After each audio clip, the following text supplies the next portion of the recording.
Chapter 7 The Nobody and the Panda. G'day everyone, Rune here, and this is Chapter 7 of my What If Light Became a Nobody series. If you're new to this series, click the link in the description below to be taken to the playlist. Now let's begin the next chapter. I really appreciate you coming along, Ryuzaki. I'm sure Light would have as well. L doesn't respond to the Yagami patriarch's words. Personally, he's not sure what Light would have thought about his tagging along. Once, he would have said that he knew everything that the brunette would do. But after that fateful day, he's been questioning everything he ever thought he knew about the teen. But the missing male's opinions are the least of his concerns right now. Right now, he's more concerned with the phone call Mr. Yagami received from his daughter an hour ago. Supposedly, not only had the girl been attacked by one of the monsters, which have been getting talked about online lately, and were suspected in being involved in a rush of disappearances, but she'd been saved by a mysterious boy in a black coat. According to Sayu-san, the boy is about her age and looks exactly like the photos of Light Yagami from that age. He'd also fought the monster that had attacked her with some kind of stained glass window that made smaller monsters appear. She'd described it as watching a video game boss battle in real life. L isn't 100% convinced by Sayu-san's statement, but considering that Rem is still a resident of the Task Force Tower, he isn't going to rule anything out just yet. And if this boy really does look so much like Light Yagami, and was able to beat back one of the monsters, then it's certainly worth looking into. He would also like to see if this Light lookalike also has his intelligence. When they reach the Yagami family's home, they don't bother with knocking, simply entering with Mr. Yagami's key. As they enter, Mr. Yagami calls out to his daughter, asking if she's here.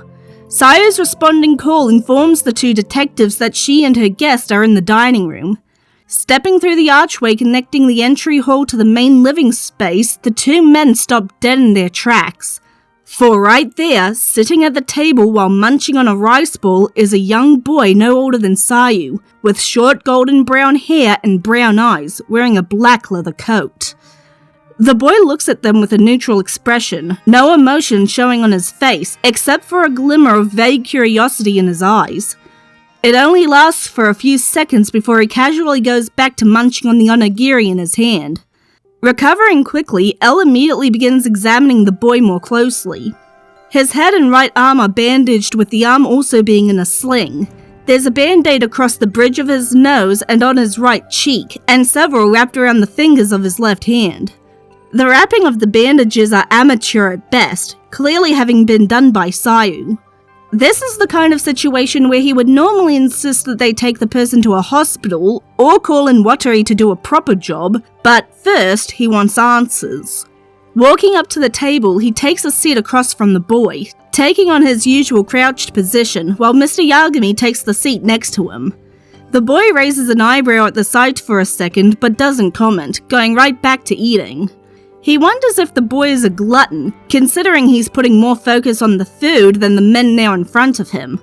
Little does he know that the one thought going through the boy's mind is, the sooner I finish these onigiri, the sooner I can leave.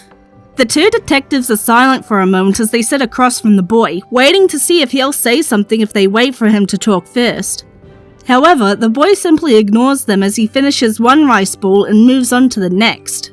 Deciding that the boy is one of those that won't speak unless spoken to first, L makes the first move. Greeting the child, he introduces himself as Ryuzaki before introducing Mr. Yagami. He then asks if he knows who they are. The boy answers that Mr. Yagami is clearly Sayu's dad, as she'd called him that when they came in. And he's going to guess that Ryuzaki is someone they know. What was that term again? A family friend? Ryuzaki decides to go with that for now. Perhaps the more casual setting of talking to Sayu's father and a family friend rather than a cop and the world's greatest detective will put the boy more at ease and cause him to let something slip. He signals for Mr. Yagami to not correct the boy before turning back to him. He next asks what his name is.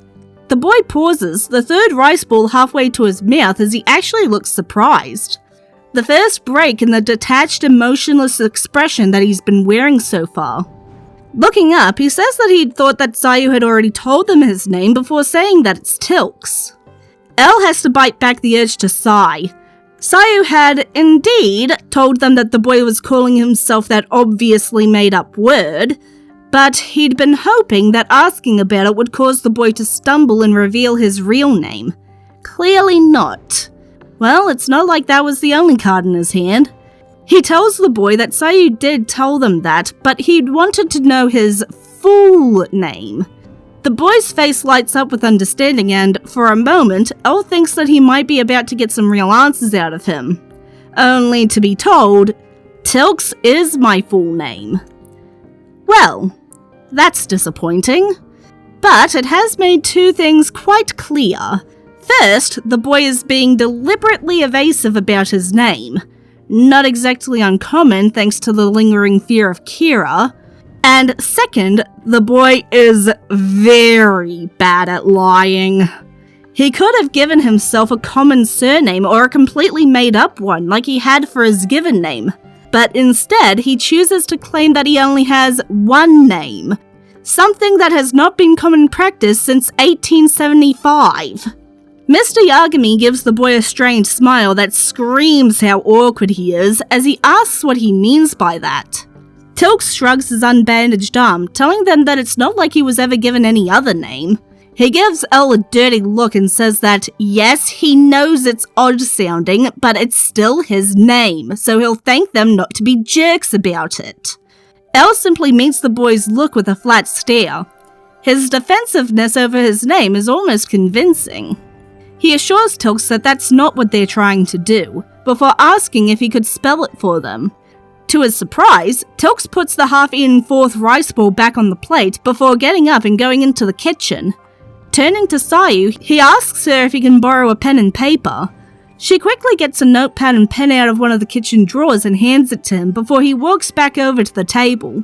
Sitting back down, he places the notepad in front of him before taking the pen into his left hand. He tries to hold it how you're supposed to hold a pen. The action causes his face to twist into a look of discomfort before he shifts to coil all of his fingers around it. With that, he puts the pen to the paper and begins to write his name out in a messy scrawl. It makes him look like a child learning to write for the very first time. Light Yagami would rather die than be caught doing something he'd consider so undignified. His pride wouldn't allow it. More than that, this confirms that the name is definitely fake. No one has written out their name for anyone without hesitation in over a year. Even the police are still having trouble with getting people to tell them their names for reports, let alone getting the person to tell them how to write it. When the boy finishes, he turns the notepad around and pushes it towards them. The handwriting is a mess. Even with the handicap of Tilks not using his dominant hand, it's actually impressive how bad it is. How did the X get so much bigger than the rest of the letters? Putting the note aside for now, he turns back to Tilks. He is clearly not going to be getting anything out of him regarding his identity, and he doubts that the boy would be willing to give them any information on the monsters, or that window that Sayu claims he had. But perhaps his reaction could give them some information. So he asks, "What do you know about the monster that attacked Sayu-chan?" "Heartless. It was a heartless, not a monster. They are two very different things." Elle can't stop himself from blinking in surprise.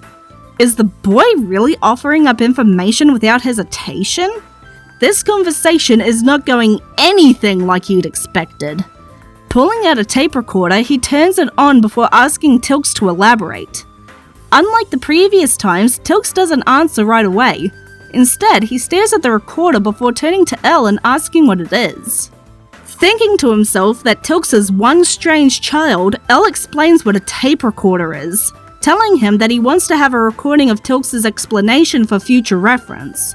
Tilks tilts his head, making Elle think of a curious puppy, before he mumbles something under his breath that Elle can't quite catch. Something about wondering how recording works for nobodies, whatever that means. He'll have to ask about it later. Tilks then proceeds to give the two men an explanation that sounds like something right out of a children's fantasy book. About people and hearts and the creatures born from hearts that have been separated from their bodies and entities born from the empty shell that is left behind. accompanied by a 2-hour-long rant about how the naming convention makes no sense and about how whoever decided that the creatures born from hearts should be called heartless and those created from the shells left behind should be called nobodies was an idiot. Suddenly, his eyes narrow at the rice ball in his hand, his 8th one, before he looks at the plate in front of him, still full of rice balls waiting to be eaten, then snaps his head up to Sayu in suspicion. You've been adding more onigiri to the plate while I've been talking, haven't you? Sayu giggles while sticking her tongue out, not even bothering to deny it. Tilks gives her an unimpressed look while calling her a cheat.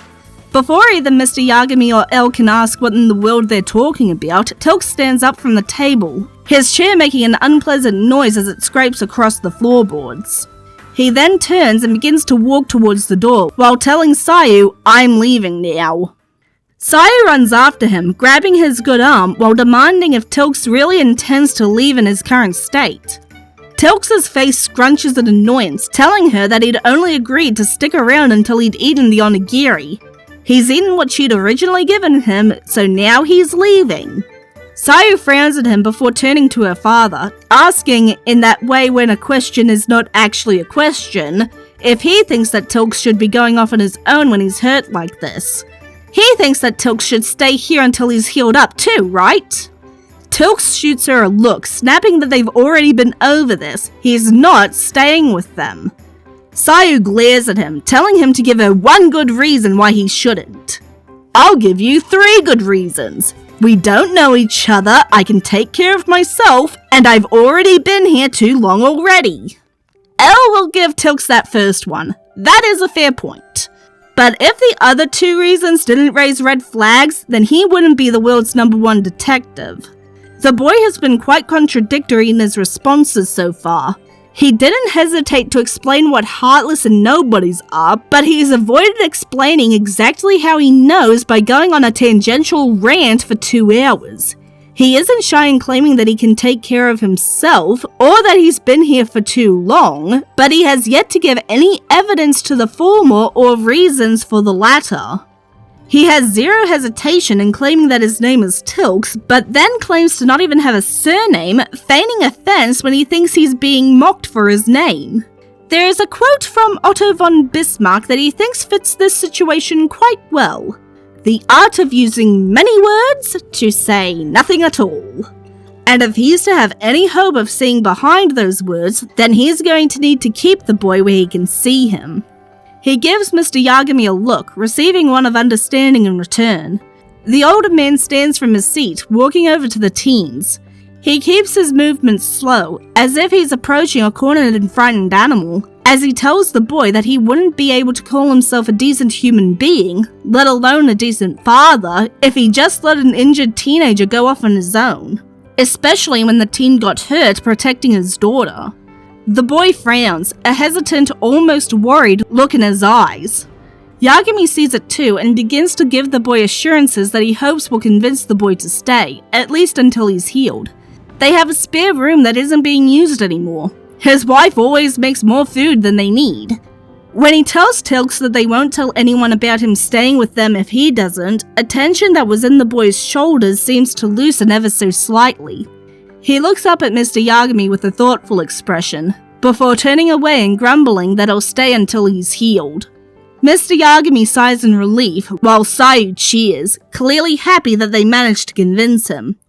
But Elle keeps his eyes on Tilks, seeing how his lips move as he mutters something that is covered up by Sayu's cheers. Frustrating, but not the end of the world. With Tilks now staying at the Yagamis, Elle will have plenty more opportunities to figure him out. And that, everyone, is where I'm going to leave the story for now. Join me next time as we get into some of Tilks' misadventures in Death Tokyo. I'm Rune. See you next chapter.